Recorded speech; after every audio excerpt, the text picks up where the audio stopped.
Hello and welcome. My name is Devyn Reynolds and I am a student journalist at the University of Houston. Today we're joined by Amanda Edwards, a native Houstonian attorney and candidate for Congress in Texas 18th District.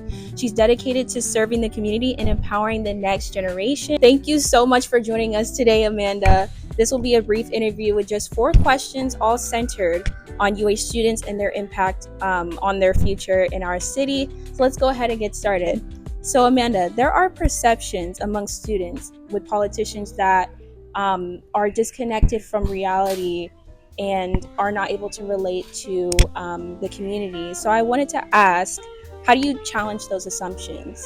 Wonderful question. And first of all, thank you for doing this, Devyn. This is really exciting that you are getting civically engaged in this way. Your elected officials, they're really supposed to be a reflection of you in terms of being able to bring about the change that you wish to see in your community, the change you want to have for your family, the future you want to have. And so what is really important is to pay attention, A, to what you hear candidates saying when they're seeking political office, but more importantly, B, what do they actually do once they get in? And I think for me, I have a long journey of having been a part of the community, hands-on. And so I really take the voices of community members and people that I've served with me, their personal stories, as I am seeking to better serve them. And so some examples of that include, while I served as one of the at-large Houston City Council members, that was representing 2.3 million people. And for those that don't know my story, I'm actually a native Houstonian, born and raised. I grew up on the north side. I went to Eisenhower High School, so Mighty Eagle swoop swoop for those in the audience that might have done that. But then I had the opportunity to go to Emory in the undergrad, went to Harvard for law school, had an opportunity in between that to work for Congresswoman Jackson Lee in the 18th Congressional District in DC office. And so I had the opportunity to do that. It was great. And then came back home to Houston and got involved here in doing a lot of work to help uplift the community. And so I've been a big proponent of, you got to meet the community where it is. And of course, you got to roll up your sleeves and be a servant leader. And so I was serving on nonprofit boards, and I was also an attorney practicing as a public finance attorney. So I was bringing public resources to public projects, and that's a lot of what you do in Congress, is bring public dollars to the district. And so I had a lot of that experience. And so by the time I ran for city council and became a city council member, I was going in there with the voices of the community in my ear, because I've been doing the work in the community. So pay attention to who's showing up, who's participating, who's listening to you, and providing platforms to engage with you. That's important, because that means then they'll be connected to the issues that matter most to you. One of the things that I got a chance to do when I was on city council, when I learned that the city of Houston, our city of Houston, was ranked number 42 in venture capital investment, which is not good, guys.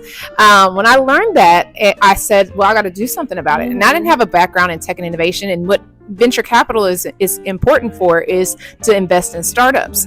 So when I learned we were not doing well as a city council member, your job is to fix problems and seize opportunities, right? That's what your job is as an elected. And so ultimately got together a plan of action. We got a task force. I was a budget committee's vice chair, put in a budget amendment to create a task force to look all over the country at what we can do to start supporting a more robust tech and innovation economy.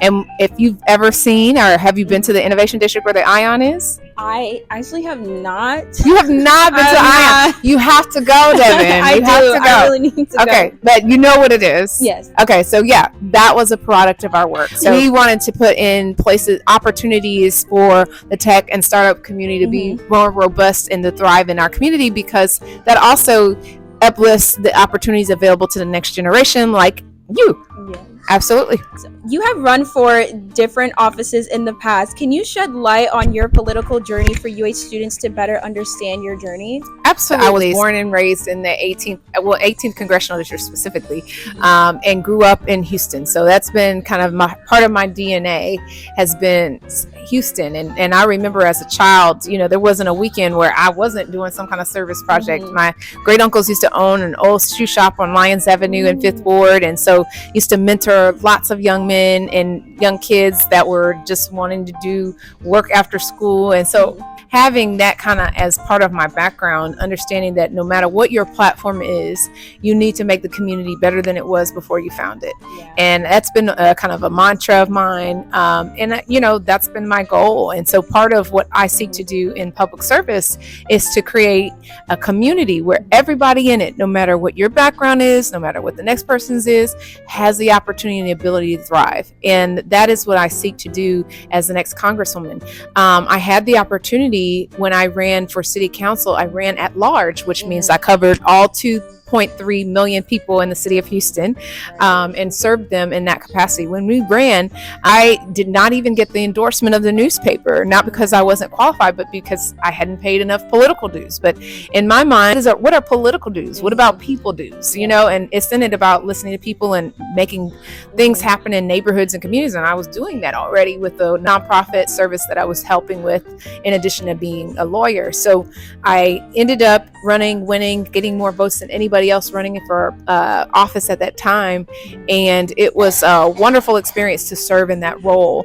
Ultimately, of course, as you might recall, I'll fast forward a little bit. This 18th congressional seat has not been a stranger to me. This is something that I have been pursuing. I announced my candidacy for that seat back in Juneteenth of 2023. At that time, I had been one of the front runners in the mayoral race for Houston, and decided when Congresswoman Sheila Jackson Lee decided she wanted to come home and serve as the mayor, I decided to go ahead and pivot into the 18th congressional race to make room for her in the mayor's race. And so she pursued the mayor's race, I pursued the 18th congressional district race, but unfortunately she did not win her contest for mayor and decided to refile for the 18th congressional seat, despite the fact that I was a front runner in the race. And so ultimately she ends up beating me in the primary election, which took place in March of 2024. But sadly, just 90 days after, she announced her pancreatic cancer diagnosis and passed away. So it's been a very complicated time because, of course, we had a vacancy then. Because of the timing of that vacancy that was created, she had just won a primary. And so instead of it being something where you have a new primary, the state law didn't provide for that. It said it had to go to the special panel of precinct chairs. And for those that don't know, that's actually a kind of an elected position. Sometimes it can be appointed, but it's generally an elected position within a party that allowed them to make the decision on who was going to be the replacement name on the ballot.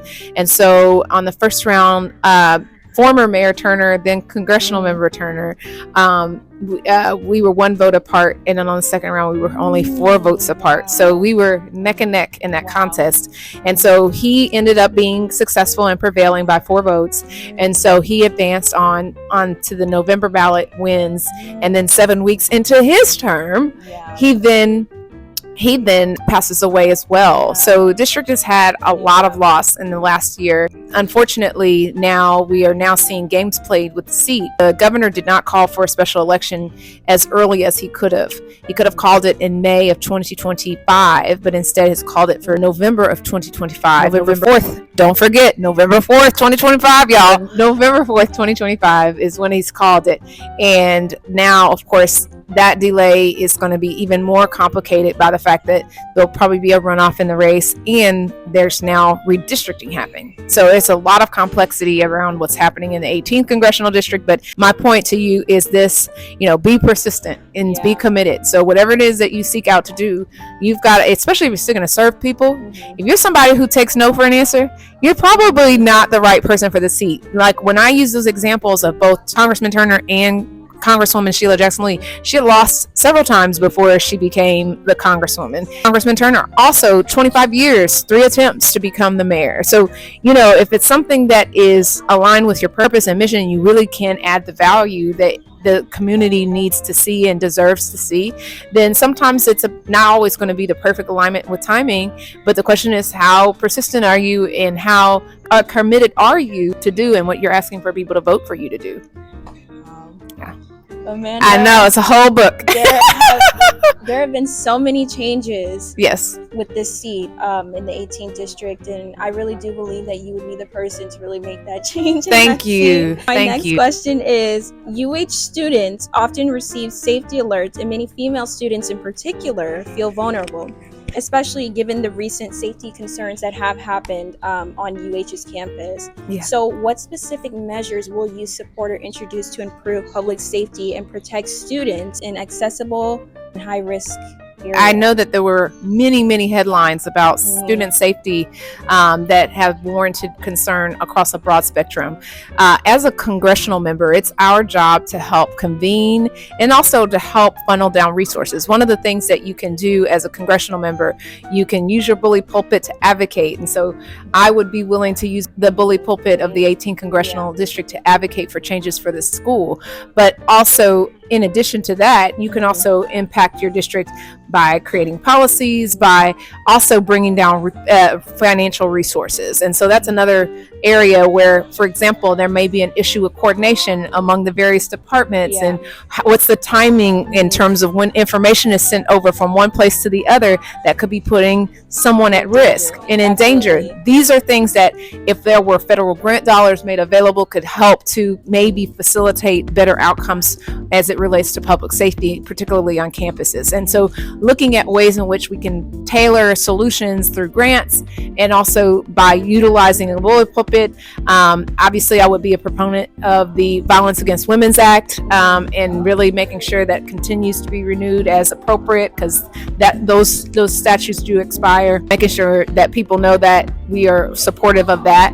But keeping the awareness, public education, things that people need to be aware of, tips, things like that. There are all kinds of grants that can be provided in that regard. So working in tandem with the administration would be something that I would use that platform to really help convene, because we cannot have our students not feeling safe on campus. I'll never forget when I was a student, one of our students was being threatened, and I just, it was a friend of mine, and my heart just went out to her. She didn't go to school to be scared. She went to school to go to school and get an education and get opportunity. And now she's having to have all of these additional security precautions because, people were trying to come after her. And so in that example, I certainly for that period could certainly relate what it felt like to have, just that type of stress is just something that you don't want to have on a campus of learning.